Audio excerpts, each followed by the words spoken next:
শাহ আফরান রহমতুল্লাহ আলাইহি 360 আউলিয়া এই পুণ্যভূমিতে আগমন, এই পুণ্যভূমিতে অবস্থান, এখানে সাহিত্য থাকা সিলেটবাসীর জন্য গর্বের বিষয়।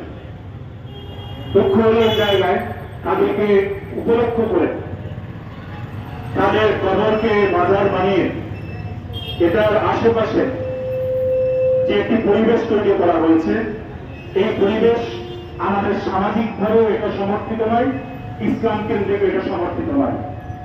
এই পরিবেশ আমরা কেউ চাই না। ইসলাম সমর্থিত যে পরিবেশ আছে সেই পরিবেশ বজায় রেখে আমাদের এই গর্বের ধনগুলো যাতে আমাদের জমিনে থাকেন এই ব্যবস্থা আমাদের করতে হবে। বিশেষ করে বড় বাজারকে কেন্দ্র করে কোন ধরনের কোন অভিভাবকহীন ভাবে যে পরিচালনা চলছে এটা উত্তরণের ব্যবস্থা করতে হবে। সাবেক মেয়র সাহেব কথা বলে গেছেন, প্রশাসনের এখানে অনেকেই আছেন। এই উভয় মাজারকে কেন্দ্র করে যে একটি বাণিজ্য চলছে, এই বাণিজ্য হল সব অনৈক্য এবং সব নষ্টের মূল।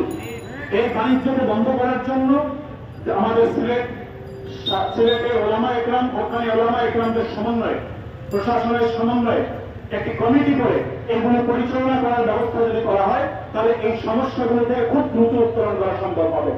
আর না হয় সিলেটের তাওহীদি জনতা এইসব অন্যায়, অত্যাচার, অনাচার, এই অপসংস্কৃতি এবং মাদক সয়লাভের যে পরিবেশ তৈরি করা হয়েছে এটা যদি প্রশাসন এবং সুস্থ হাতে দমন করা না হয় তাহলে মনে রাখবেন ওলামা একরাম এখানে আছেন, হয়তো বা সিলেটের তাওহীদি জনতা একসময় ওলামা একরামের ইশারার দিকে খেয়াল না করেও এগুলোর বিরুদ্ধে ব্যবস্থা নিতে পারতে হবে। তাই এটার জন্য ব্যবস্থা নিতে হবে। পাশাপাশি আজকে আমাদের দেশের রাষ্ট্র ভারতে আমার রাসূল সাল্লাল্লাহু আলাইহি ওয়াসাল্লামকে নিয়ে যে কটূক্তি করা হয়েছে, ভারতের মুসলমানরা তাদের বিরক্ত দেখিয়ে দিয়েছে। ইনশাআল্লাহ আলম সমাজ এখানে আছেন, মুরব্বিয়ান এখানে আছেন, আপনারা আদেশ করেন, ইনশাআল্লাহ আমরা আমাদের জায়গা থেকে আমাদের বিরক্ত দেখাতে আমরা পিছনে হবো না ইনশাআল্লাহ।